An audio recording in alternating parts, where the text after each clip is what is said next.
আসন্ন জাতীয় সংসদ নির্বাচনে যুক্তরাজ্য বিএনপির সভাপতি M A Malek Sylhet ৩ O secretary Kaiser M Ahmed Sunamganj ৩ আসনে এমপি পদে মনোনয়ন পাওয়ায় বিএনপি পরিবারের মধ্যে বইছে আনন্দের বন্যা।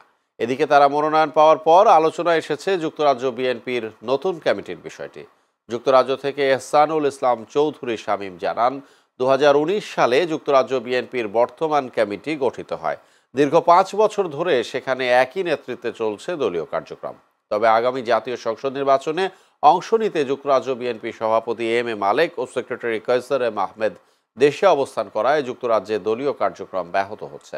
তাই বিএনপির ভারপ্রাপ্ত চেয়ারম্যান তারেক রহমান দেশে ফেরার আগেই নতুন কমিটি পাবে যুক্তরাজ্য বিএনপি, এমনটিই প্রত্যাশা করছেন নেতাকর্মীরা। আপনারা জানেন যে আমাদের প্রেসিডেন্ট সাহেব এবং সেক্রেটারি সাহেব বাংলাদেশে অলরেডি মুভ হয়ে গেছেন। এখানে মধ্যে ওনারা এমপি ক্যান্ডিডেট হয়ে গেছেন, ওরা নমিনেশন ওনাদের জন্য নির্ধারণ হয়ে গেছে, যার জন্য যুক্তরাজ্যতে এখন নেতৃত্ব শূন্যতা বিরাজ করছে। যার জন্য আমার মনে হয় যে নেতাকর্মীরা যেভাবে চাচ্ছে অতি শীঘ্রই একটি কমিটি হবে।